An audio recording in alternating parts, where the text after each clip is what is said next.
বস্ত্র পাবে, শিক্ষা ব্যবস্থা পাবে, বাংলার মানুষ পাবে। তার জন্য বঙ্গবন্ধুর নেতৃত্বে আজকে বাংলাদেশ স্বাধীন হয়েছে।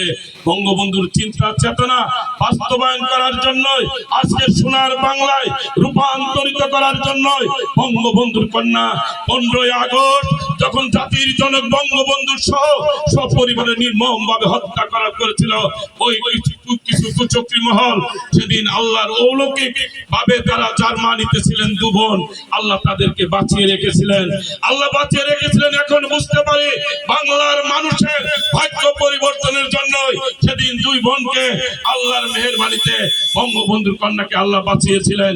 বঙ্গবন্ধুর কন্যা আজকের প্রধানমন্ত্রী একটা দেখেছেন 21শে আগস্ট গ্রেনেড হামলা মেরে তাকে হত্যা করে এই মুক্তিযুদ্ধের চেতনাকে একবারে ভুলণ্ঠিত করার জন্য, একবারে নিঃশেষ করে দেওয়ার জন্য, মুক্তিযোদ্ধার চেতনায় যেন বাংলার মানুষ বিশ্বাস না করে ওই পাকিস্তানের পেতাত্তারা সেদিন তাকে গ্রেনেড মেরে আওয়ামী পরিবারের সকলকে একসঙ্গে হত্যা করার চেষ্টা করেছিল। আইবি রহমান সহ 24 জন নেতাকর্মী সেদিন প্রাণ দিয়েছিল।